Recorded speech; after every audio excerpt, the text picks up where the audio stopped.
আসসালামু আলাইকুম। চলে আসলাম ছাদ বাগানে মরিচের বীজ বপন করতে, সাথে তরমুজ আর কিচেন ওয়েস্ট দিয়ে বিনা খরচে জৈব মাটি তৈরি করার প্রসেস দেখিয়ে দিব। চলুন ভিডিওটা শুরু করি। দেখতে পাচ্ছেন এখানে আমি 1 কেজি 2 কেজি এমনকি 5 কেজির অনেকগুলো প্লাস্টিকের পলি নিয়ে নিয়েছি। এগুলো ফেলে দেওয়া পলি প্যাক। আজকে আমি এর মধ্যে মরিচের বীজ বপন করব। ফেলে দেওয়া প্যাকেটগুলো না ফেলে এভাবে আমরা কাজে লাগাতে পারি। আর এখানে দেখতে পাচ্ছেন বড় সড়ো একটা পলি ব্যাগ। এই ব্যাগটায় আমি জৈব মাটি তৈরি করব, যেটা জৈব সারের কাজ করবে। এখানে আমি এই পলিতে কিছুটা মাটি দিয়ে দিলাম। তার আগে বলে রাখি, এই পলি ব্যাগে আমি কিন্তু কোনো ছিদ্র করি নাই। ছিদ্র না করার কারণ হচ্ছে, এখানে আমি যে কিচেন ওয়েস্ট গুলো দিব সেখান থেকে যে লিকুইডটা বের হবে সেটা যেন ওই ছিদ্র দিয়ে বের হতে না পারে, তাই আমি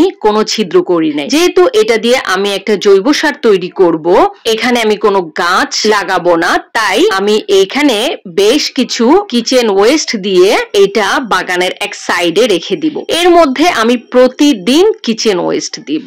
আর এখানে কোনো প্রকার পানি দেওয়া যাবে না। এটা ভালো করে ঢেকে রাখবো যাতে বৃষ্টিতে কোনো পানি এর ভিতরে ঢুকতে না পারে। বেশ অনেকটা পরিমাণ কিচেন ওয়েস্ট দিয়ে তার উপর সামান্য মাটি দিয়ে দিব। এইভাবে ঢেকে রাখলে আস্তে আস্তে কিচেন ওয়েস্টটা পচে মাটিটা সারে পরিণত হবে। আর সেই মাটিটা চাইলে আমরা যে কোনো গাছের গোড়ায় আমরা যখন চাপান সার দেই তখন এটা ব্যবহার করলে খুব ভালো ফলাফল পাওয়া যাবে। আর এই হচ্ছে বাজার থেকে কেনা মরিচ, যেগুলো আমরা খাওয়ার জন্য কিনি। সেখান থেকে 2টা মরিচ আমি একটু বীজ বের করে পানিতে ভিজিয়ে রেখেছিলাম। এটা পানিতে ভিজানোর কোনো প্রয়োজন নেই, এমনিতেই মরিচের বীজ থেকে খুব সহজেই চারা উঠে যায়। এখন এই প্যাকেটগুলোর ভিতরে আমি গোবর সার মিশানো মাটি ভরে নিব। আর অবশ্যই প্যাকেটের নিচে ছিদ্র করে নিতে হবে। দেখুন কতগুলা প্যাকেটে আমি মাটি ভরে নিয়েছি। এর মধ্যে এখন বীজ বপন করে দিব।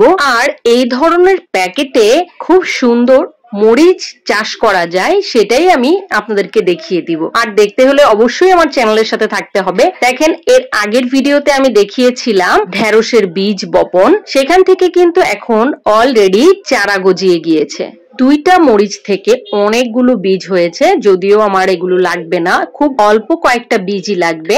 এতগুলো বীজ দিয়ে কোনো লাভ নেই, তাতে ফলন কিন্তু ভালো হবে। এখানে আমি 2টা করে বীজ এক একটা প্যাকেটে দিয়ে দিচ্ছি। আর দেখতেই পেলেন আমি সরাসরি বীজগুলো বপন করে দিলাম, কোনো বীজ তলায় চারা রেডি না করে সরাসরি বীজগুলো বপন করে দিলাম। এভাবে করলে কিন্তু অনেক সুবিধা হয়।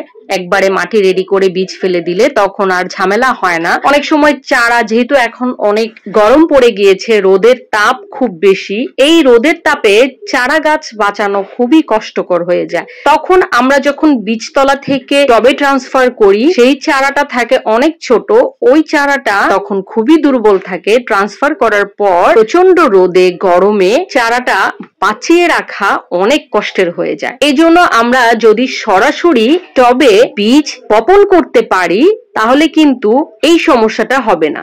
আমি সবগুলো প্যাকেটে 2টা করে বীজ দিয়ে দিয়েছি। আর এখন একটু করে পানি দিয়ে দিচ্ছি।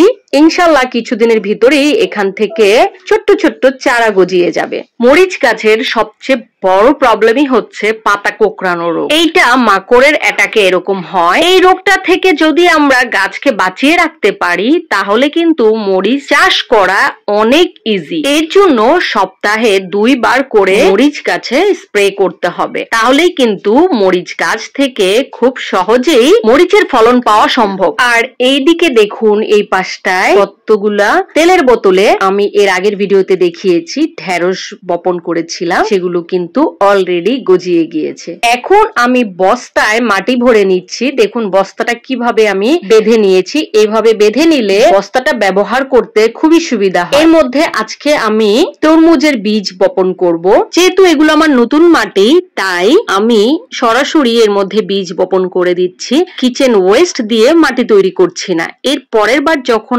আবার এগুলোতে আমি গাছ বসাবো তখন কিন্তু এই মাটিগুলোর মধ্যে কিচেন ওয়েস্ট দিয়ে নতুন করে তৈরি করে নিব। এই যে আমার তরমুজের বীজ, এখন আমি মাটির 1 ইঞ্চি গভীরে তরমুজের বীজটা বপন করে দিলাম। জানি না এর থেকে চারা বের হবে কিনা, তবে দেখি কি হয়। এর আগেও আমি তরমুজের বীজ বসিয়েছি, কিন্তু দুর্ভাগ্যবশত কয়েকবার বসানোর পরেও একবারও চারা গজায়নি। এর উপর এখন কিছুটা পানি দিয়ে দিচ্ছি, আর দেখি এবার কি হয়, ভাগ্যে কি আছে এবার, এ থেকে চারা গজায় কি গজায় না। এ পাশের বস্তায় আমি লাউয়ের বীজ বপন করে দিয়েছি। তো সবাই ভালো থাকবেন, সুস্থ থাকবেন। ভিডিওটা ভালো লাগলে চ্যানেলটা সাবস্ক্রাইব করে দিবেন।